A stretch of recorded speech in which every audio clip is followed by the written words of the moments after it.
Before Mothman ever opened his wings over Point Pleasant, West Virginia, people saw lights. Strange lights that had no explanation. In early November 1966, farmers, hunters, and late-night workers along the Ohio River began reporting glowing orbs drifting over the treetops. Some were red, some were white, some darted fast, some changed directions in impossible ways. Others simply hovered above the TNT plant and the storage bunkers outside the town. Locals whisper about UFOs and police just dismissed it. But in a small town, rumors spread faster than truth. And before anyone knew it, Point Pleasant was primed without realizing for what would become one of the most bizarre creature sightings in American history. On November 15 of 1966, Roger and Linda Scarberry were driving with their friends Steve and Mary Mallette at night, heading past the old World War II ammo depot, a maze of empty concrete domes, overgrown brush, and forgotten tunnels known as the TNT plant. The headlights washed over the road, nothing unusual. Then Linda noticed something, a shape, tall, holding perfectly still in the dark. At first, she thought it was a person, but as the car rolled closer, the figure stepped into the light. 7 feet tall, gray skin, wings folded behind his back, and two enormous red eyes that glowed like coal. The creature tilted its head and opened its wings. The group panicked. Roger floored the accelerator, tires screaming as the car shot down the road, but the creature didn't stay behind. It lifted into the air and began to follow them. They were going 90, then 100 miles per hour, the creature still gliding above the car, effortlessly keeping pace, staring into the car with those burning red eyes. At city limits, it suddenly veered upward and disappeared into the night sky. The couples went straight to the police station. They were pale, trembling, and clearly terrified. The deputy on duty reported these kids were not lying. Something scared them to death. Word got out and Point Pleasant would never be the same. But the Scarberry sightings wasn't the first. 3 days earlier, 5 gravediggers in Clending were working near a small rural cemetery. It was a quiet afternoon, nothing unusual, when one of the men stretched his back and looking towards a line of trees, froze. A figure, large, gray, and silent, rose straight up from behind the trees, as if lifted by an invisible ropes. It drifted over their heads without flapping its wings. The men dropped their tools and ran, convinced they had seen something not from this world. They told their story quietly at first, but after the Scarberry incident, their account resurfaced, and suddenly it made terrifying sense. Then came the most intimate encounter of them all. A woman named Miss Patridge lived near the edge of town with her infant child. Late one night, she heard a rustling on the porch, soft, slow movements, almost like someone pacing. She opened the door, and there, standing only a few feet away, was a creature. Huge wings wrapped around itself like a cloak, thin spindling legs, and those same red eyes, glowing eyes staring at her from the darkness. She screamed. Her baby slipped from her arms in pure panic. The creature didn't move, it just stared, unblinking, as if waiting for something. When her husband came running, the thing unfurled its massive wings and lifted straight into the sky without a sound. This was just no longer a scary story. This was coming inside people's homes. Sightings exploded. Teenagers parking along the river claimed a winged figure watched them from the trees. A man driving near the power plant reported something landed on the hood of his car. Hunters swore they saw red eyes lurking in between the pines. And families living near the TNT plant refused to go outside after sunset. Phone lines to the sheriff's office were jammed. And through it all, the strange lights continue in the sky.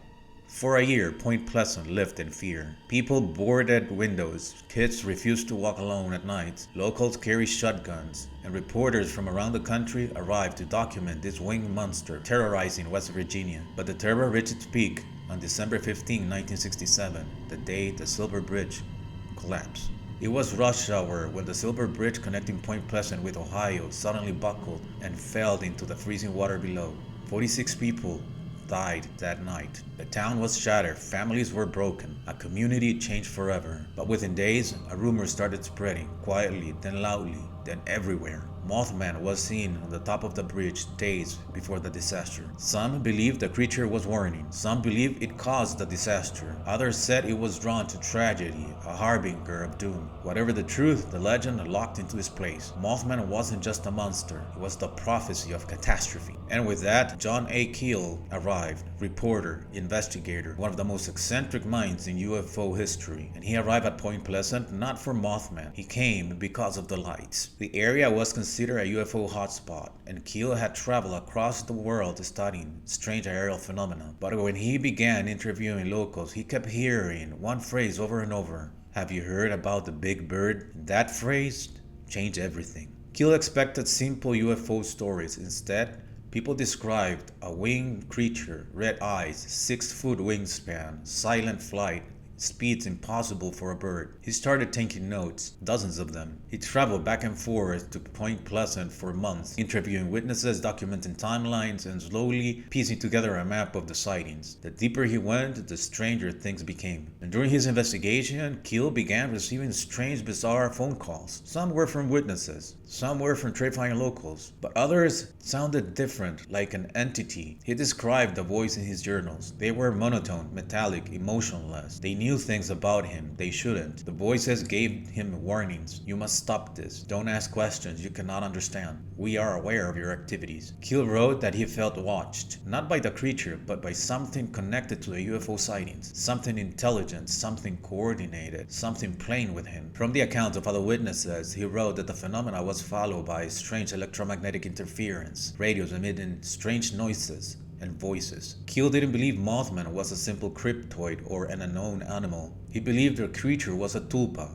a thought form brought into existence by fear, trauma, and intense collective emotion, a manifestation of the collective mind. But he also believed that it was something larger. Keel connected Mothman UFO activities, telepathic messages, strange phone calls, and even Men in Black into one sprawling phenomena. In fact, Keel was the person that coined the term Men in Black. He described mysterious, emotionless men in dark suits harassing witnesses in Point Pleasant, warning them not to talk, confiscating evidence, and behaving like beings that didn't fully understand humans. In Keel's view, Mothman wasn't a monster. It was a messenger, a symptom of a deeper reality intersecting with ours, a reality where fear shapes form and where the impossible becomes visible. But before we break down the explanations, there is one more layer to the Mothman story that almost no one ever talks about, and that's the battle between the two men who shaped the legend. Their feud is the reason why Mothman became such a contradictory story to reality and largely sensationalized. Gray Barker was a West Virginia writer who had been covering UFOs for a decade before Mothman appeared. He was a charismatic, funny, and crucially, he openly admitted enjoying adding dramatic flair to stories to make them entertaining. He published They Knew Too Much About Flying Saucers in 1956, the very book that introduced the concept of the Men in Black, these entities that harass UFO witnesses. And yes, he collaborated with Keel in that one. Barker exaggerated real witness reports, blended unrelated stories together, invented dialogues, and sometimes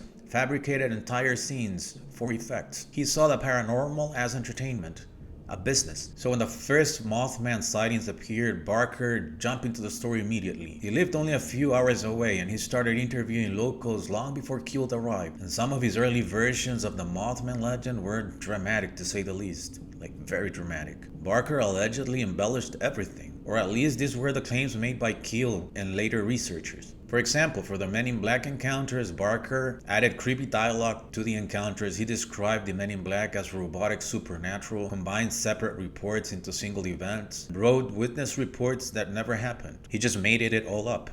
Keel later said that Barker's Men in Black was all part of his imagination. And some of Barker's early reports about Mothman blended sightings with UFOs that happened far away and were unrelated. He created the idea of this one unified phenomena when locals originally saw the things as separate events. A few of Barker's retellings reportedly made the creature more violent. They added fictional chases, exaggerated size or supernatural behavior. Some locals later said that the stories were spiced up. He just shaped stories to fit his dramatic narrative, basically. When Keel arrived later, he expected a straightforward UFO investigation, but the town was already buzzing with variations of the story of the Mothman. Some of them were coming from Barker's earlier articles. Keel was furious when he discovered that several accounts had already been altered, dramatized, or misinterpreted. He accused Barker of corrupting the witness pool, confusing timelines, inventing scenes, and turning a complex phenomena into a sideshow. This feud became personal, because then Barker fired back. And this is the twist. Gray Barker countered the accusations by claiming that Keel was no better than him. He said that Keel exaggerated the Mothman Prophecies, adding dramatic flares and supernatural overtones that weren't in his original notes. And here is the important clue about this whole thing. Keel himself later admitted that some of the portions of his book were altered by editors. They were polished, dramatized, made more commercial, to make more appealing the Mothman Prophecies book than that of Barker's. Yes, Barker wrote a book about the Mothman too. This is in fact documented in letters and interviews. So Barker claimed that Keel was playing the same game, just pretending to be an investigator. Keel denied it all, saying his manuscript was intact and faithful to the events, but it wasn't. What actually happened? Barker provoked sensationalism, and Keel got dragged into the same published environment, and editors shaped the story to sell books. And the legend grew beyond the control of either man. This rivalry, more than anything else, is what transformed Mothman from a local creature sighting into a global legend. But Keel and Barker, they left out a series of details from the original story, because this should have been just a biology curiosity that was turned into a legend. And it all happened by twisting just a few details. So let's start with the second reporting of the sightings, but the most famous one, the TNT sighting. It's an abandoned ammunition plant north of Point Pleasant. It's where the most famous Mothman sighting happened. What people most often forget is that the area was full of industrial equipment with red warning lights. Many of these structures had red hazard lights, red marker bulbs, or red reflectors built into the equipment. Most of them were functional at the time because the Army Corps maintained the complex for training grounds. This matters because the Scarberry Mallet encounter involved headlights sweeping over the buildings and scared teenagers driving in panic, and they allegedly were very high. I mean, it was the 1960s, what else can you expect? In later interviews, friends of the Mallets and the Scarberries actually confirmed that they were high, but Deputy Miller Halstead cut them some slack. They did arrive at the police station where Halstead listened. What Keel leaves out is that the alleged chase lasted about just 100 feet from the TNT plant until the teens took Highway 62. And Halstead, the police officer, he actually went back to the TNT plant with several other officers, and what they saw was shocking. On top of a bunker, a giant horned owl that took flight when they got close to it. In fact, the news was originally reported as that, the sighting of a giant bird. The cemetery crew, they actually reported it was a man-sized bird. But competing headlines turned the whole thing into an entity. The term Mothman was coined by a copy editor at a local newspaper who was playing off the popularity of the contemporary Batman television series to create a catchy headline. He wanted something that matched. And that marketing trick made history. And just like the UFO sightings pour whenever they're reported by the local news, Mothman sightings started pouring into. Once it hit the news, there were sightings everywhere. And one of those was the Partridge Porch sighting, in which Keel conveniently left out the fact that firemen arrived to check up on the fallen baby and reported seeing a big bird flying off the Partridge roof. A big bird. The most distinctive characteristic of Mothman is the glowing red eyes. Well, this is the photo of an owl at dusk, and you will get those glowing red eyes only with moonlight. So the whole thing started indisputably because owls. Sensationalized by a local newspaper editor. But what about the UFO sightings? They started in late October 1966. Several hundred people across Ohio, Kentucky, and West Virginia reported glowing orbs, cigar-shaped crafts, lights hovering low, red and white objects zigzagging across the sky, slow-moving stars above the river. These weren't rumors. They were police documented. They were recorded on calls to Point Pleasant Police, Heliopolis Police, the Mason County Sheriffs, and the Ohio State Patrol. Reports were frequent enough that local newspapers ran multiple UFO stories before November 15. And this mattered because the Scarberry Mallet sightings didn't come out of nowhere. They had already been reading all about these UFO sightings. But why were there so many UFO sightings in 1966 around Point Pleasant? See, the Wright-Patterson Air Force Base in Dayton, Ohio was very active during those periods. Low-flying jets, nighttime training operations, experimental aircrafts, flare drops, high-altitude refueling lights. People unfamiliar with these maneuvers often reported them as UFOs. Then there were the satellite launches. The earliest space rays produced bright satellite reflections, unusual sky glows in the dusk, slower than expected moving objects from thrusters being thrown back to the atmosphere. Nobody had ever lived through this in 1966. And then, on September 19, 1966, on TV show The UFO Incident that aired nationwide, they depicted the Betty Barney Hill abduction. It caused a spike in UFO hotline calls like never before. It was a UFO euphoria, a wave of sightings caused by the I want to see too phenomenon. You know what I mean? and the TNT area was a perfect UFO rumor incubator. It was isolated, abandoned, full of storage structures, poor lightnings, echoes of metallic noises, and wildlife behaving differently near the empty bunkers. They were just reclaiming the facilities. So people were already reporting lights above the TNT domes before the Mothman ever appeared. This intensity of UFO activity meant any strange shape, shadow, or creature will be interpreted as something otherworldly. It just primed the public for misidentifying animals, exaggerating silhouettes, attributing fear to unknown stimuli, connecting separate events into a single story. On top of that, the TNT area was used occasionally for covert helicopter training.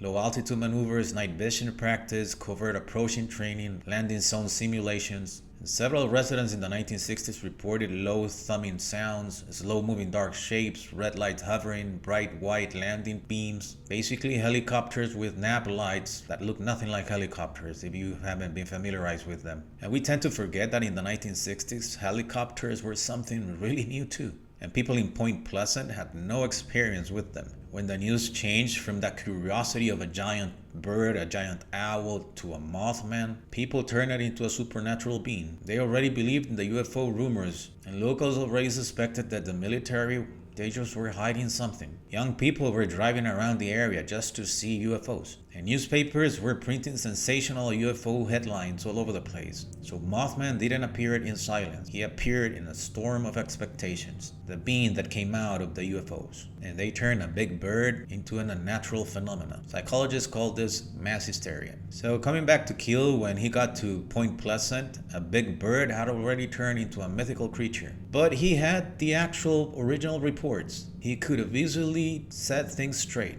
He could see where reality turned into fiction. But that doesn't sell books, does it? And John Keel wanted to believe that the Mothman existed. See, John Keel, he often is remembered as a paranormal researcher and UFO investigator, but in reality, Keel was something much more specific, a much more complicated mind. To understand the Mothman legend, we need to understand the man who interpreted it. Keel was not a scientist. He was a journalist, a storyteller, a folklorist, and an explorer of hidden cultures. And a man deeply fascinated by the idea that humans were interacting with non-human intelligence, always. This created a powerful and dangerous mix. Keel was predisposed to interpret events as paranormal, not as factual. The mindset is important because it shapes everything. Keel didn't believe in aliens in the traditional way. He believed in something much more stranger, something he called ultraterrestrials, beings not from a different planet, but from a different level of reality that meddle with human destiny in every way. It's like saying instead that things happen because of God. For Keel, they'd happen because of the ultraterrestrials. He wrote that UFO, demons, spirit, fairies, monsters, psychic phenomena, and the men in black were all different manifestations of the same intelligence. An intelligence that can shape itself human life and experience, guiding us for enlightenment. So in his mind, nothing was random, everything was connected, and each phenomena is a clue in a single cosmic puzzle. So that makes Keel kind of a poor fit for impartial investigation, I would say. Because he didn't treat events in a scientific way. On the contrary, he was willing to shape the facts around his narrative. So Keel arrived at Point Pleasant already believing a major entity was manipulating people. And his belief demanded a unified theory, so he embraced the concept of Mothman. On top of that, the man wasn't in his best state of mind. He was a little bit troubled up here. During the Mothman period, Keel experienced sleep deprivation, high stress, non-stop phone disturbances, constant travel, pressure to publish, fear that he was being followed. He became paranoid. He was receiving unexplained letters and phone calls, most probable from Barker's team, that competing author. And friends and colleagues said that Keel became paranoid, overwhelmed, and convinced that he was in contact with the ultraterrestrials. I mean, not all the way delusional, but very close. And one of Keel's defining traits is that he didn't believe in coincidences. If two events occur close together, he assumed they were related. Cosmic fate. So for him, UFO reports plus Mothman, the same thing. Weird phone calls plus sightings, the same thing behind them. Same intelligence, the ultraterrestrials. The bridge collapse plus warnings. Synchronicity because of the ultraterrestrials. Red eyes plus glowing orbs. You guessed it, the ultraterrestrials. In psychology, this is known as apophenia. Yes, it has a name. Seeing meaningful things and connections in unrelated events. Like those people that keep seeing like 3 everywhere or conspiracy theories everywhere, that kind of thing. Several witnesses later said that he made it sound bigger than what they told him, that he made up stories. And yes, on top of that, the editors embellished his manuscript. They were competing with Barker's book about the same phenomena. And I would say they did a pretty good job because the movie wasn't that bad. But the final assessment is that, well, military and aerospace activity easily explained the UFO sightings of 1966 through 1967. And in Mothman itself, well, I believe the original reports, it was a big bird. That collapse of the bridge had nothing to do with Mothman, it was a known engineering failure. A single eye-bar fracture on the chain link suspension system, specifically eye-bar 330 and joint C13N. A tiny defect of only 0.1 inches deep that caused a catastrophic chain of events. The bridge failed because of a small flaw from 1928 that eventually snapped under stress. It was tragic, but it was not supernatural. And most importantly, there is no official report of any sightings whatsoever of the Mothman on the bridge. The very first written version of the Mothman perching on the Silver Bridge appears in the 1975 film adaptation of, you guessed it, Keel's book. And the movie had to exaggerate and dramatize and outright invent scenes, including the Mothman sitting on the bridge before it collapsed, because that's what Hollywood do. But from that moment on, it became a fact, made by Hollywood. The Mothman is actually fully debunked. But I have to say, this whole thing was made possible by editorial houses in one of the best publicity stunts ever for a book. If you made it this far, thank you for watching. If you like true crime, mystery, the paranormal, and conspiracy, that's what we do in this channel. So please subscribe. It really helps the channel. And see you in the next one. The Fuku Files!